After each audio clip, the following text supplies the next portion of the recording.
కొని దాదాపు 500 మంది వచ్చి అందరము వెళ్తామని అంటే అక్కడ విధుల్లో ఉన్న మా యొక్క ఏసీపీ జైపూర్ గారు ఉన్నారు, ఏసీపీ బెల్లంపల్లి వాళ్ళు ఉన్నారు. వీళ్ళందరూ ఆపి మీకు కంపల్సరీ మీ 3 బండ్లని లోపలికి పంపిస్తాము, అదర్స్ని పంపించమని చెప్పడం జరిగింది. ఆ సమయంలోనే వాళ్ళు స్లోగన్స్ ఇవ్వడము అట్లుండడము. అదే టైంలో కాంగ్రెస్ పార్టీ కౌన్సిలర్లు కూడా మంత్రి గారు, ఎంపీ గారు, కౌన్సిలర్ కాన్వాయ్ రావడం జరిగింది. ఆ సందర్భంలోనే ఈ బీఆర్ఎస్ వాళ్ళు వాళ్ళ మీద స్లోగన్స్ చేయడము, కాన్వాయ్ పోతుందని అన్నారు. కానీ అది కాన్వాయ్ కూడా కాదు, మీరు వీడియో చెక్ చేయండి, మీడియా వాళ్ళు కూడా ఉన్నారు. మంత్రి, ఎమ్మెల్యే గారు, ఎంపీ గారు, మంత్రి గారు ప్లస్ వాళ్ళ కౌన్సిలర్స్ వచ్చినప్పుడు 4 బండ్లు ఉన్నాయి. అందులో ఒకటి పోలీస్ ఎస్కాట్ ఉంది. తర్వాత 4లో పోలీస్ ఎస్కాట్ని రైల్వే గేట్ యువతల్ని ఆపి కేవలం 3 బండ్లను మాత్రమే పంపించడం జరిగింది. ఆ 3లో వాళ్ళ యొక్క కౌన్సిలర్లు ఇంక్లూడింగ్ మంత్రి గారు, ఎంపీ గారితో కలిపి 10 మంది ఉన్నారు. అది మీరు మీడియా మిత్రులు కానీ ఇంకా ఎవరైనా కానీ ఆ వీడియో ఫుటేజ్ చూస్తే తెలుస్తుంది. మేము ముందస్తుగానే ఇరు వర్గాలకు, ఇరు పార్టీల వాళ్ళకు చెప్పినాం.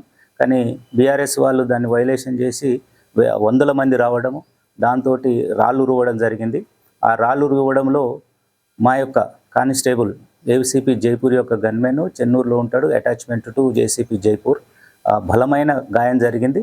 దాంతో అతన్ని ఫస్ట్ మనము గవర్నమెంట్ హాస్పిటల్, తర్వాత మిడ్ లైఫ్ హాస్పిటల్, తర్వాత Karimnagar Apollo, present Secunderabad Apollo బ్రెయిన్లో బ్లీడింగ్ అవడంతో సర్జరీ చేసినారు. ఇంకా అతను ఐసీయూలోనే ఉన్నాడు. మీకు అది రిపోర్ట్ కూడా మా ఎస్ఐ గారు ఇస్తారు. కండిషన్ సీరియస్ ఉంది.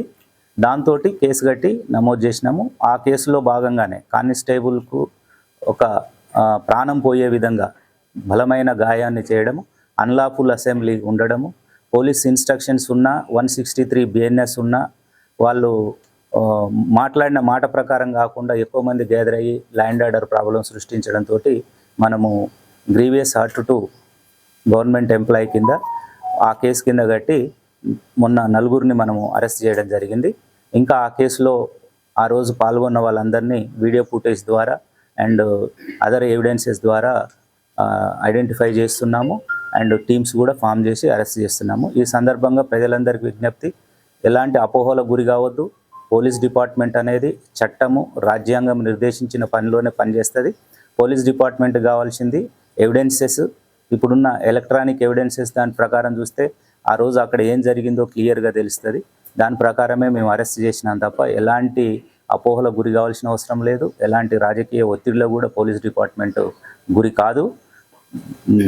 స్టేట్ ఎలక్షన్ కమిషన్ నియమ నిబంధనల ప్రకారమే ఆ రోజు 16 కానీ 17 కానీ పూర్తి గ్రామ పంచాయతీ ఎలక్షన్ కానీ మున్సిపల్ ఎలక్షన్స్